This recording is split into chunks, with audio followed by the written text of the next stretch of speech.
Hello everyone, welcome to today's video. Now today I'm going to be talking about 2023 Overwatch League. Obviously week 1 matches have just finished, and there was some surprises, some not really surprises, and some matches which were just blind ass weird. So let's have a look at first of all, we'll first have a look at the week 2 matches. So first start off with Dallas vs Spark. I think now might be a good match if Dallas can actually pick up the pace. For the West, nothing really interesting there. May 6th, Dynasty versus Charge, because the Charge have been looking really good. For the West, Valiant versus NYXL. I just want to see how that goes really. Gladiators in Florida might be also a pretty good one. Maybe just as an Uprising. I guess probably all matches might be actually a good showing. May 7th for the East, obviously the battle of the Chinese teams, Guangzhou versus Hangzhou, that would be a good one. And then for May 7th, maybe Toronto Mayhem and Gladiators versus Rain. I think that might be some pretty good matches. But let's have a look at the week 1's matches. Obviously, we'll first start off with the Shock beating now the Toronto Fire. Very close game actually. This was the game Proper gained MVP. I mean, why am I not surprised that Proper got MVP? I guess the first map, which was Arctic Peninsula. There we go. Those are well, Shambhala, Monastery, New Queen Street, and Oasis. Obviously, Proper gained MVP. Very close game though. So, it was close. And Shock, they've been looking a bit decent now. They've been looking pretty good. So, I kind of expect them to at least go higher. Spitfire versus the Justice. It was a 3-1 victory for the Justice. Wasn't really surprised by this one. Alpha again MVP. 2-0 in Oasis for Justice. Kings Row 3-2 for Spitfire. 3-1 Junkertown for the Justice, and New Queen Street basically obliterating the Spitfire on the map.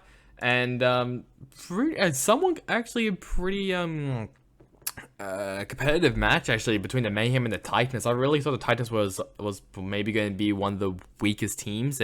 On paper they look pretty weak, but they actually have some pretty good showing, at least some good showing as well. So happy about that. But the Mayhem, obviously our winners for the Pro-Am, they 3-1 the Titans. So Lee Chung Tao, Hollywood, Afana went to Titans, and Coliseum. All three went to Florida Mayhem, and someone gained the MVP for that. Next up for the West, once again, it was the Atlanta Rain versus the NYXL, and this is a bloodbath. This is a bloodbath. Blizzard Ball was really close though, 4-3, but Rain once again winning that one. It was Lip again MVP. Outlaws versus Gladiators. This was basically the 03 watch day. It was obviously the Outlaws surprisingly beating out the Gladiators in very convincing fashion. I really thought the Gladiators was at least going to challenge the Outlaws a bit and maybe take a map off them, but pretty surprised of how convincing this win was for the Outlaws. Nepal, Hollywood, and Shambhala Monastery, all three going to the Outlaws, and Happy again MVP returning to his team.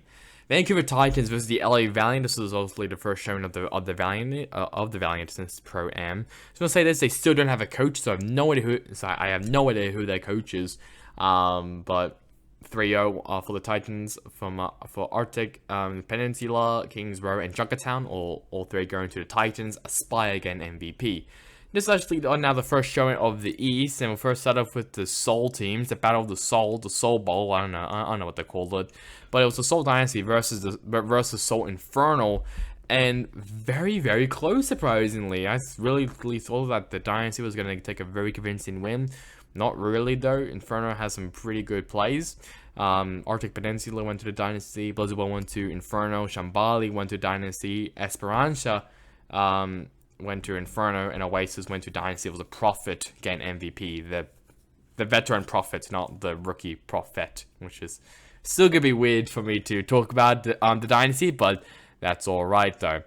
For the other East matches, this was a very surprising one. A pretty convincing win for the Guangzhou Charge against our reigning champs, the Dallas Fuel. They did look very iffy. The Fuel just looked lost most of the time. The Charge were on it. Jimmy gained MVP. Nepal, Hollywood, and Havana well played, and was the Charge in that one. So I'm surprised of how badly the Fuel were. But At the same time, they did lose some very, very key players. Fearless, Chayo, Fielder. But at the same time, they still have the three core players like Edison, Sparkle, and Hanbin. So I'm not too sure what's going on there. And they even still have the coach as well, like Rush, Aid, Rascal. No idea what's happening, but it's just interesting. Apologies for that. My dogs were barking. But either way, Charge, they look really good. They look really dominant. They might be even like a dark horse team in my opinion.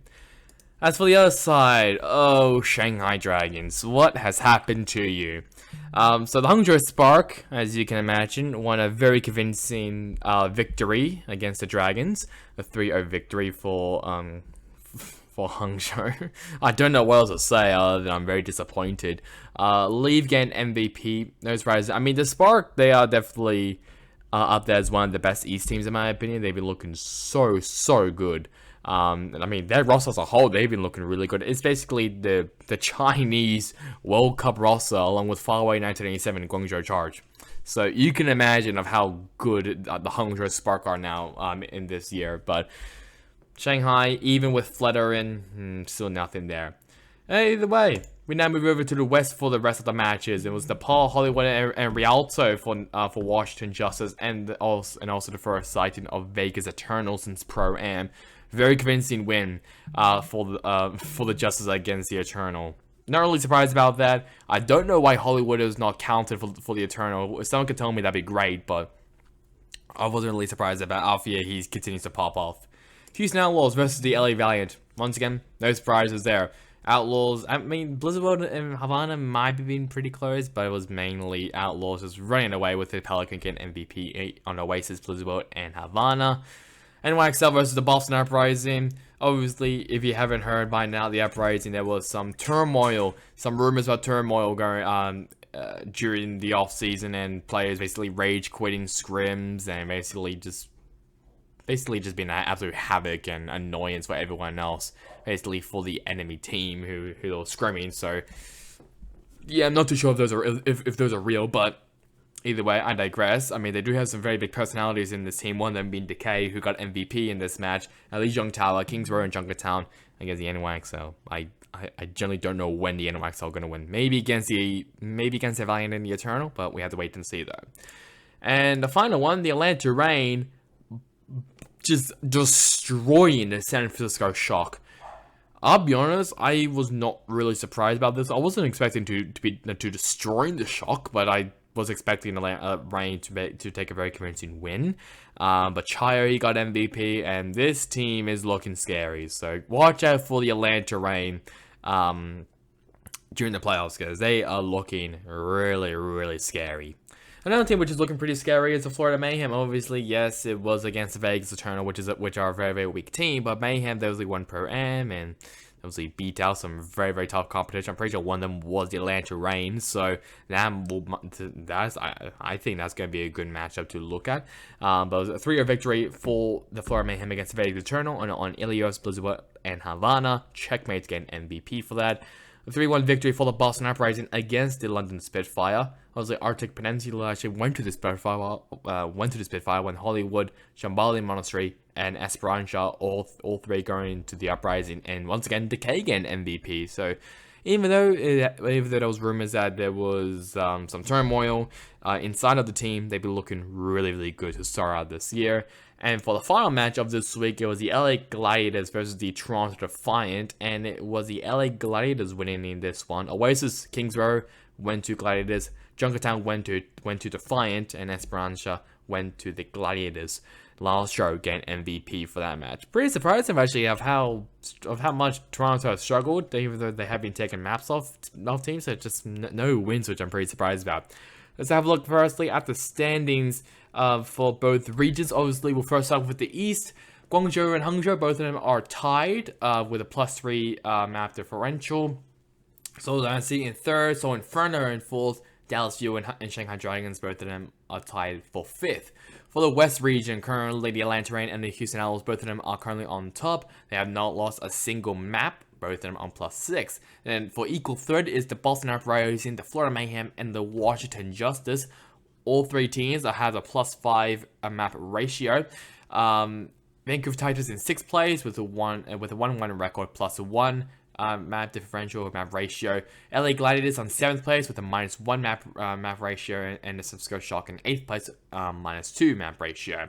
Toronto Fire in 9th place is the first team who's currently 0-2 with a -2 map differential, and in 10th place for the final spot for the Mid-Season Madness qualifiers. I'm pretty sure that's what it's called. Is the London Spitfire -4. -4 map differential in 10th place.